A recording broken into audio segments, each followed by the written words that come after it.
You mentioned the bubble. You mentioned some of their past history. I want to be careful how I phrase this, Chris, but the last little point we can talk about with Denver, I think, they can absolutely still win the title this season. Yeah, 100%. Right?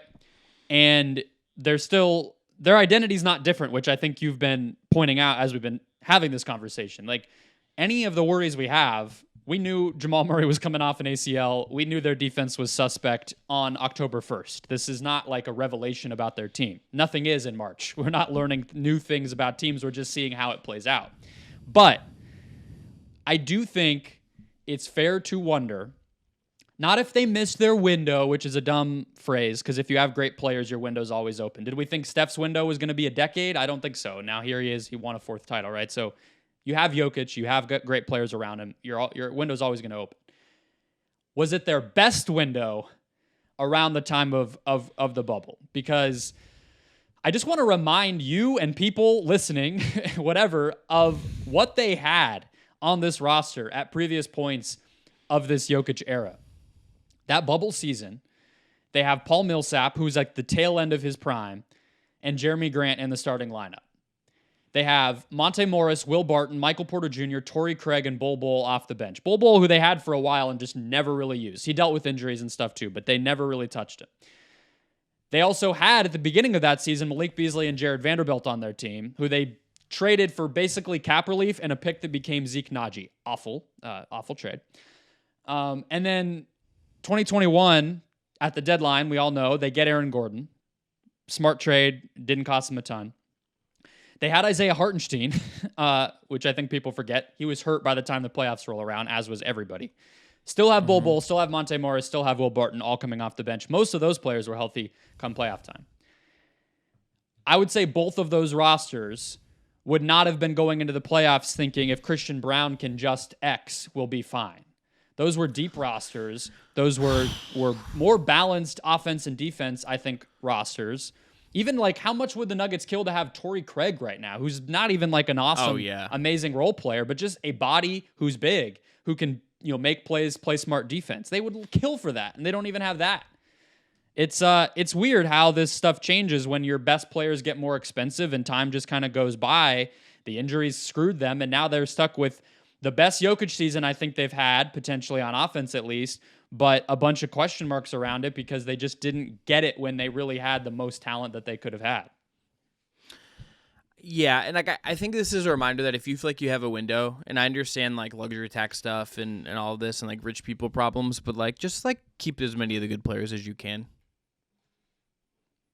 Like honestly, like whatever you got to do, like patch together depth, give yourself optionality, give yourself like needing to bank on the Bruce Brown thing hitting exactly right when it probably hasn't to the degree they want. Like, like Reggie Jackson's not really making an impact for them. Both of the guys they got at the deadline / buyout are basically not going to play in the playoffs. Bryant and like, Jackson's already getting DNPs. So what and like my take on like his fit just looks like awful. So that's bad. But like what are what are you supposed to do? And it's like your depth is like, you're like, we've talked about this. Playoff depth can be tricky. You're not always going to touch all that stuff. Like, it's just, it puts you in the spot where you're just like, and you, like you're hoping Christian Brown is like ready for this. They run up against LeBron in that bubble, right? And it just becomes very clear that despite Millsap, Grant, and Torrey Craig being on the team, they're not going to put up a fight against LeBron. So, some of it's matchup based. They were healthy that season, and they didn't have Gordon yet, but they had other stuff at that 4 spot. Grant's a great player. And then, you run up against it on the wrong side, and I know I'm making the, argument against my own point here, but I think it's more complicated, right? Like, that happens, and then they had the big move. They made the big move with Gordon, and then right away, Murray gets hurt. And so I don't really know, like, Grant leaves for a bunch more money than anyone else was going to pay him to go to Detroit. Yeah. You right? Could have done it. I don't think you could have. That's not on them. That doesn't feel like they could have done anything about that. It's unreasonable to do that, right? I think the only mistakes that I can really find, I mean, some of it, like letting, Bol Bol, I threw that in there, like letting Hartenstein go, some of those stuff, but it's like, it's not really a needle mover. I think Hartenstein didn't even develop. Like, he had like a little run in Cleveland where he developed, then he goes to the Clippers and develops. Now he's like, oh, it's Isaiah Hartenstein, but he like hadn't turned into that guy behind Jokic. And he gets hurt a lot. Like, and he gets hurt a lot. Yeah. I hear you, right? Like, I don't think those are the biggest needle movers, but I feel like the two real criticisms that I have of what's fallen out and left them with the roster they have. Giving MPJ a max made no sense, still makes no sense.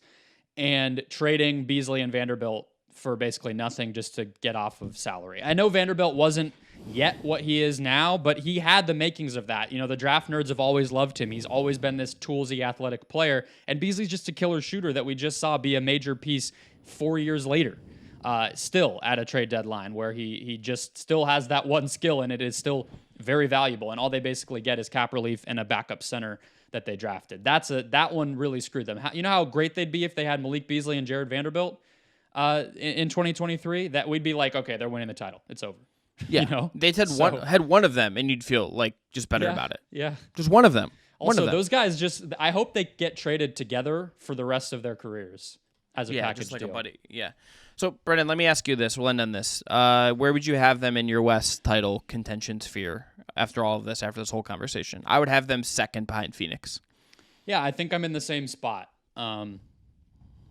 I don't think it's fair to discount what they've done for multiple seasons, but especially even the beginning of this season, just because they've had a slump here. And I do think with Murray, that is really what I feel that it is a slump.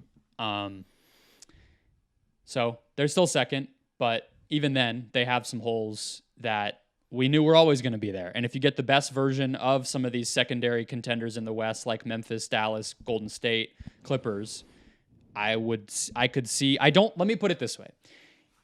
I think the Suns would beat them.